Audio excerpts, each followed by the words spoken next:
tubers and Kryptonians. This is Crypto Big Boss coming to you again with another great video.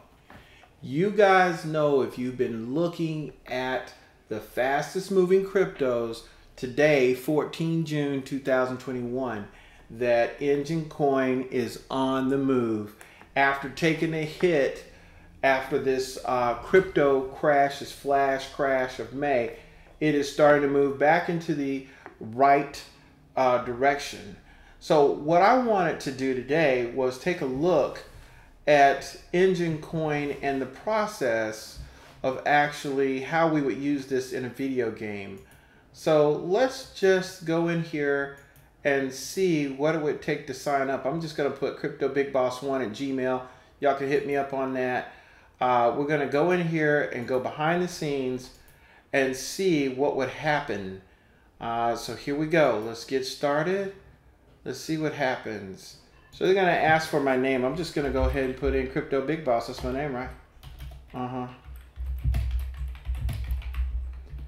Email, they already had that. I don't know why they want that again.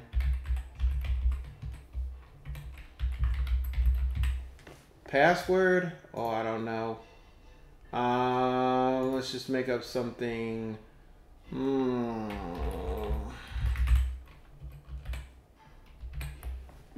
Okay. Will that work? I'm not a robot. Sign up. Don't know what this is going to do, so we'll see.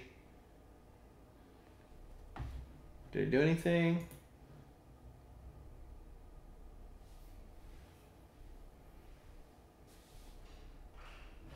Maybe we already have an account.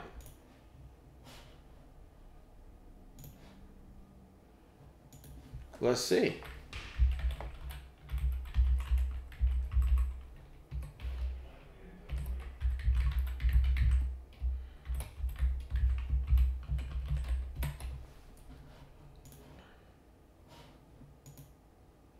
Oh yeah, we do already have an account. So here we are inside the platform again.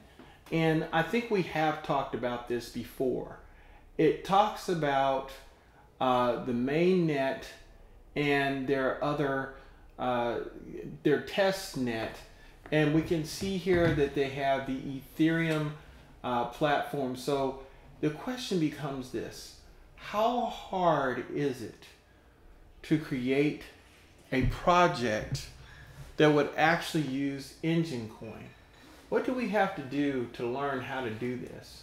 I just want to go to the documentation real quick and see what it says.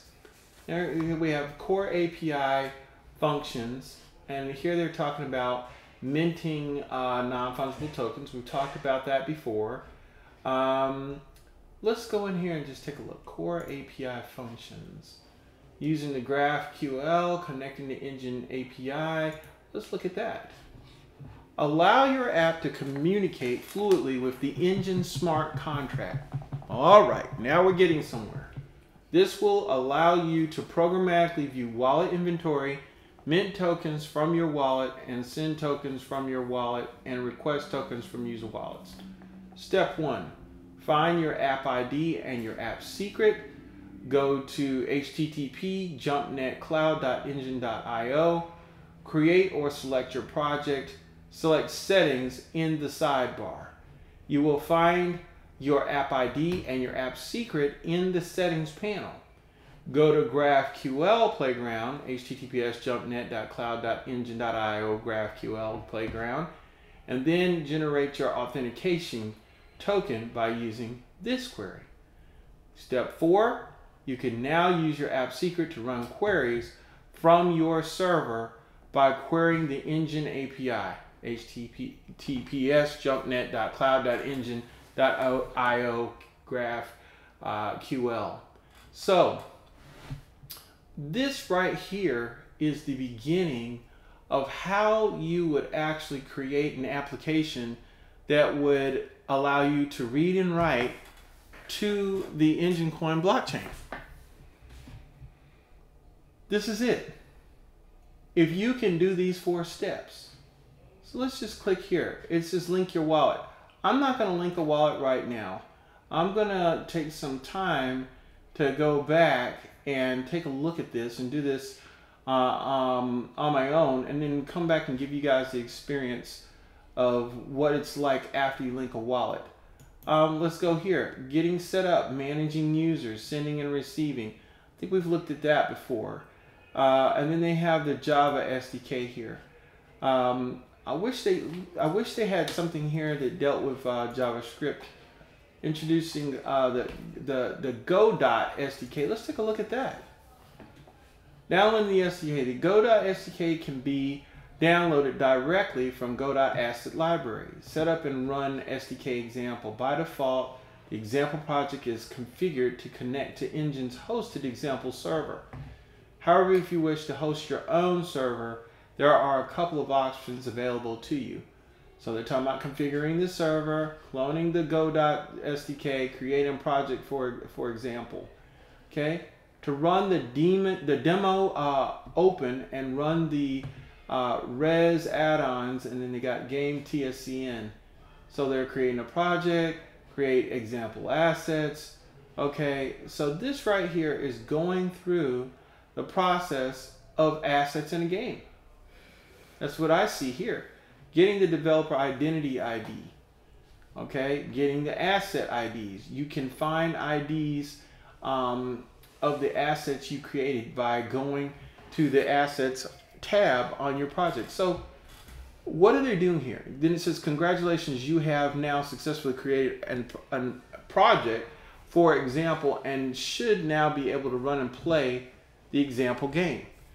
What they're talking about here is, let's say you have graphics in a game, or you have digital assets. Maybe you have characters that have upgraded capabilities, but you want those assets to be something that people have to acquire either via experience in a game, or if they just don't want to wait around, they can give up a little bit of Enjin coin and pay for those assets. Maybe it's a skin that you put over a character. Maybe it's a more upgraded character.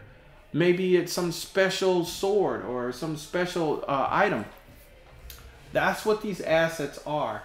And they're talking about how to build a game with those assets.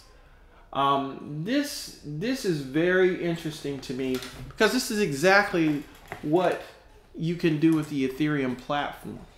And I think what I'm going to do, if there's some interest in this particular example, if anyone is interested in seeing someone go from not knowing how to do this at all to actually creating an actual game, something really simple, using the Enjin Coin API. If you're interested in seeing that happen, please drop that in the comments section.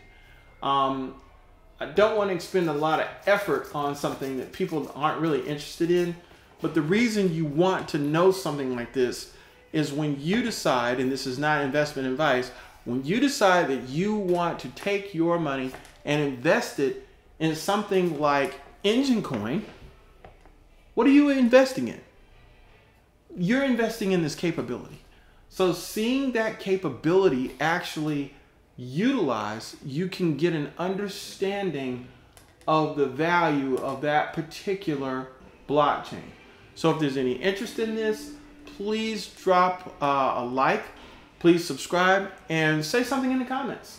Hope you've enjoyed this video, and I'll catch you on the next one.